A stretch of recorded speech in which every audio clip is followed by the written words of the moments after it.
Happy Halloween, everyone.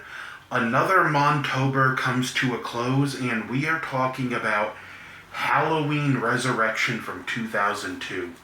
Up front, before I get into this movie, I want to tell you a little bit about my history with it because I do have some good memories connected to this movie, so I don't hate the film. First of all, I first became aware of the film in 2001 when me and some friends in high school went to see the first Resident Evil in the theater, and there was a poster for it.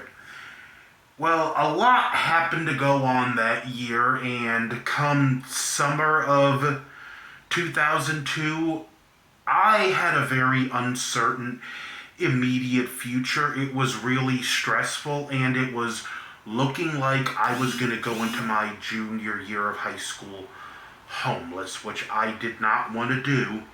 And this movie came out in theaters. My mother decided to treat me to the film. We got some lunch at the mall, then went to see the movie, and it was a fun theater experience. And if you look at videos with people that had seen this film in the theater, even if they're hard on the movie, they admit it was a blast to watch in the theater. And I had I managed to forget about my problems for a little while watching this movie and just had fun. So because of those memories, just understand, I don't have it in me to hate this movie. It's not that I'm not aware of its problems, and I'm going to point some of them out, but this movie, because of that, actually has a special place in my heart.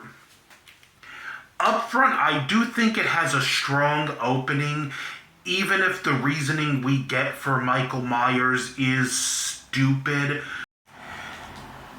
Halloween H2O, they do have some breadcrumbs in there that suggest that actually wasn't Michael at the end of the movie, because while they were filming H2O, they were told, no, you can't kill Michael after all, so you're going to have to write in and out that it wasn't him. So the paramedic back door was actually written into effect while they were filming H2O. So another mess. That's a mess this movie inherited. But there you go. Michael, and it begins at a mental institution in California. This is not Smith Grove, like a lot of people say. I'll put the name on the screen, but it clearly says the name of the mental institution in the beginning of the movie, and it is not Smith's Grove Sanitarium. So let's dispel that up front. And Laurie has been supposedly catatonic ever since realizing who she thought was Michael was a paramedic she killed. And we get introduced to just a brief part of the movie taking place in an insane asylum. There's some security who finds this crazy guy who lives in the institution who is obsessed with serial killers, and he likes to make masks. Wonder if Rob Zombie got that from this movie. Anyway, Michael shows up in the mental hospital, and we do see some weird things, like we get this weird unsheathing sound when we see Michael's knife, and you hear a rattlesnake sound effect for Michael. Well, he kills some guards, makes his way to Laurie's room, and there's a chase where she traps him on the roof, and she's fixing to drop him to his death, only she has to know for sure it's him, and Michael grabs her and kills her. Yes, in the beginning of the movie, Laurie Strode is dead. And this was just a moment in the theater where you can feel the collective shock of the audience. Honestly, I still think this is a great moment, and as sick of the Laurie Strode character and Jamie Lee Curtis as I have become, as the more time goes on, the more I appreciate this scene. Now, despite having a love for this movie, I still will admit, for the most part, it hasn't aged well, and it's a victim of kind of a trend at the time where they were trying to put some kind of trendy celebrity in these movies. Like Freddy versus Jason had Kelly Rowland from Destiny's Child, and this movie has Busta Rhymes, a character named Freddy who owns a company called Dangertainment, and he's doing a reality show that night with people exploring the Myers house. Now, even though I will say, you can tell Busta Rhymes was having a lot of fun in this movie, and even though it is fun to watch him, this character is not right for a Halloween movie. If you were to put this character in a Friday the 13th movie, it would fit a lot more, but this character just doesn't work for Halloween.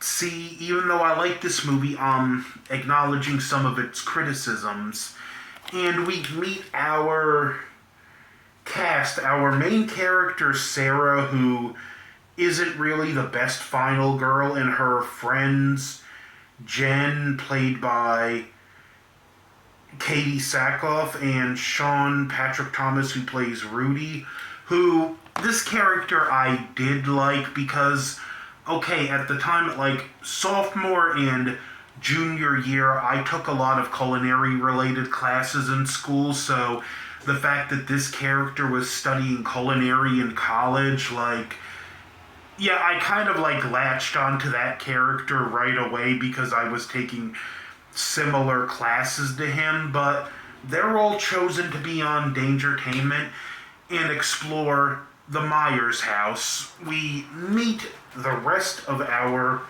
disposable characters. Donna, Bill, and I think the other one is Miles, or no, Miles was Decker. I can't remember the other one's name, but anyway, we also find out she's talking to this guy online, our main character, Sarah, named Decker, who's really a high school student, whose brother managed to blackmail his way into getting a party invite from his sister. And this guy's like, I can't do it. I gotta watch this show I promised this girl. And yeah, like, kind of weird that we have a high school student trying to actively get into a relationship with a college student, not gonna lie. Also, I believe these guys were sophomores, which I just got out of my sophomore year of high school. So again, back then too, it was also kind of cool to have characters in these films that were actually in my age bracket.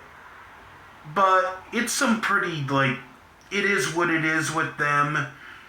There's a scene where Sarah tries to talk out of going to the Myers house, and Freddy just spins her a yarn about it, and she agrees to stay. We get a kill at the Myers house with one of the camera crew, where we get more Tyra Banks, who's another one who shouldn't have been in this film. And eventually, the exploration of the Myers house begins. They have these webcams, and they begin to explore. And as they go, some things you see are off, like they find some old spices that still smell fresh, even though the house was supposed to have been untouched since Michael murdered his sister, since this is in the H2O continuity, and 4, 5, and 6 didn't happen.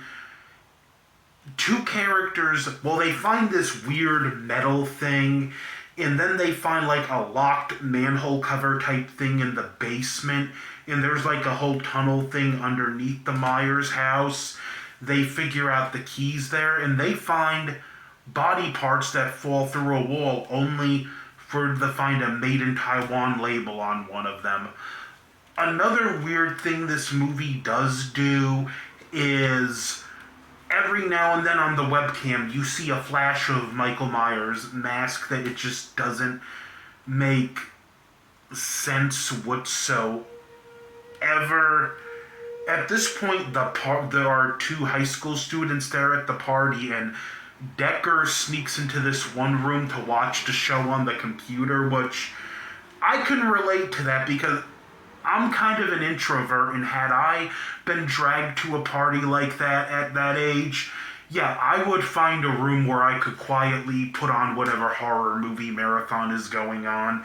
And he kind of becomes inadvertently the life of the party because everyone's in the room that he's watching this with, watching it with him. And this is where we eventually Michael starts to kill people off, but we also see some more odd stuff, like they find a coloring book with some colored in very disturbing ways for a kid to have done. And again, something looks off. The pages are fresh and white. A coloring book that old, the pages would have been yellowed and very brittle at this point. Eventually, one of the characters comes and points out with some stuff, and they have a run-in. Well, let me go back. First, because this scene too is completely unexcusable. Freddy has an encounter with Michael Myers, and he's in a Michael Myers outfit too for part of the show, thinking it's one of his employees. He's yelling at him, poking at him, and Michael doesn't kill him. Again, while I like this movie, this is a scene I cannot defend because you don't make a joke out of the killer. Even for how comedic Friday the 13th Part 6 was, there was never a joke at Jason's expense. This scene was a joke at Michael's expense, and it didn't work. It should have ended with Freddy getting gutted by Michael, but it doesn't. Well, eventually they run into Freddy in the Michael suit, attack him. He has the feed cut, and he just reasons with them. He's like, look, and I do appreciate this scene for what it is, because there were three types of reality TV viewer people back then. There were people like me that hated it and knew it wasn't as real as they made it out to be. There were the people who liked it but didn't want to admit it wasn't that real. And then there were the people who got mad if you tried to say it wasn't that real. And he just like destroys reality TV. Ain't none of this real. This is all staged. Don't nobody want to see you stumbling around an empty house coming up with nothing. You might be able to turn this into something positive if you're smart, but it's up to you, and most of them agree to go on. One of our characters did get killed, and admittedly probably the best kill in the movie, where Michael breaks through a wall and a mirror grabs him and stabs him. We had another character killed in the basement, and now Michael shows up and they start just dropping left and right. Katie Sackhoff gets her head cut off. One guy gets his skull crushed. Rudy distracts Michael, leads him to the kitchen, and just grabs some knives, and his plan is to make a quick escape through the kitchen door, which is locked, and he gets pinned to a wall by Michael, and in a nice callback we get the head tilt. And now it's pretty much just Sarah alone with Decker watching, and through the texting, giving her tips on, okay, he's here, he's there, helping her survive. And Freddy shows up too in another controversial scene where he starts roundhouse kicking Michael. I'll say this. On paper, I don't have any problem with Michael receiving a roundhouse kick. If you're defending yourself from Michael Myers, trying to survive, and you know martial arts, you're probably going to try and throw a roundhouse kick or two yourself. However, I do think after the second or third one, Michael should have caught his leg and just chopped it clean off. Or something. It shouldn't have just kept happening, but I will give some leeway that we do see them working together. While he's distracted with Freddy, Sarah wraps a wire around his neck and they manage to knock him out a window, hanging him, only you see he's not dead because he's still gripping his knife tightly, and he does get a message that he's still alive from Decker. Freddy gets stabbed in the shoulder, and there's some cat and mouse that leads to the garage where we have the final showdown. Tyra Banks has been killed. Sarah does try to fight Michael off to no avail. She slips on the blood and gets tangled up in some wires, and then Freddy shows up. And if you look carefully at this scene, they didn't know how they were going to end this as they were filming it. And at one point, Decker was meant to save her, because if you freeze frame when the door busts open, it's Decker. Then the next thing, it's Freddy. And I will say this. The way it's handled was... Okay, it was still bad editing, but it's nowhere near as noticeable as in Halloween H2O, when 1 second we see Michael walking down the hallway, the next second it's LL Cool J getting shot at, where this one, it's so brief, you don't really have as much time to register, but once you know it, you know it's still... You notice it and you're not gonna unsee it. It's still one of those... Don't film your movie until the script's written. That's another strong negative for this one. Like I said, why I have a soft spot in my heart for this film, I'm not blind to its problems. And Michael ultimately gets electrocuted. The place gets set on fire.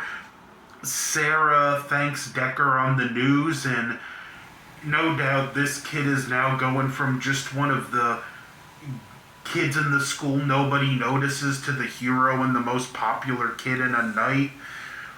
Freddy gets one closing line of dialogue that admittedly isn't that bad.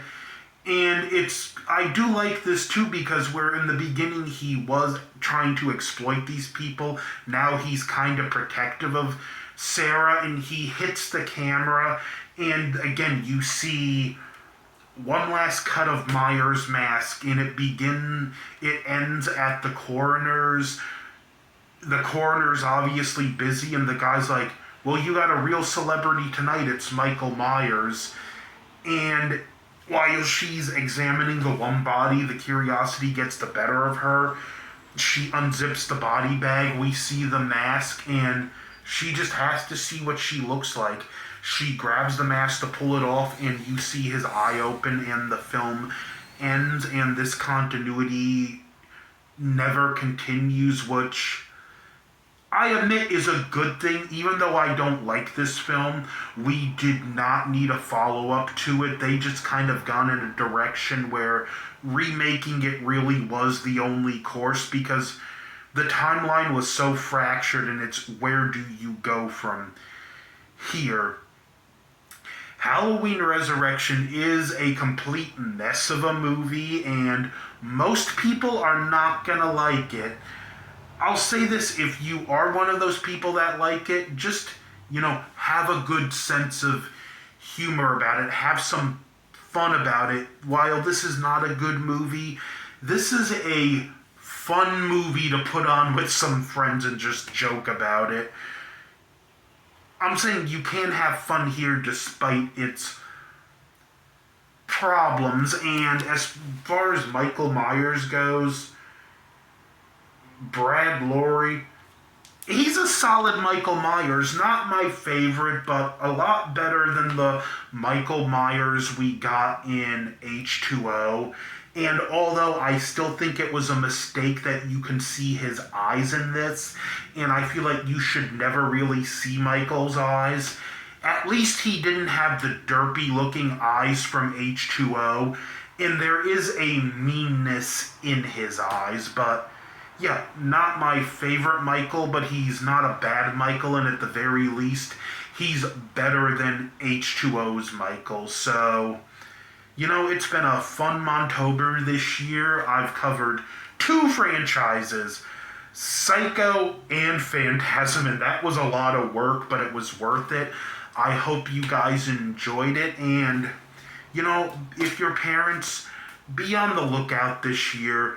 Apparently the sickos are upping their games. There's some very twisted people out there, and they're getting USB thumb drives, putting them in what looks like candy bag wrappers, And those thumb drives contain Halloween Kills, Exorcist Believer, and Night Swim, all from Blumhouse. So, you know, you're a parent, you gotta look out for your kids. I'm not telling you what you should do, but as a loving parent, you know what you need to do if that happens. So, have fun, stay safe. Thank you for joining in on Montober 2025. And even though I said I wasn't going to do it, you know what? Next year I will do the Rob Zombie Halloweens just for completionist's sake. So don't forget to like, share, comment, subscribe. Happy Halloween.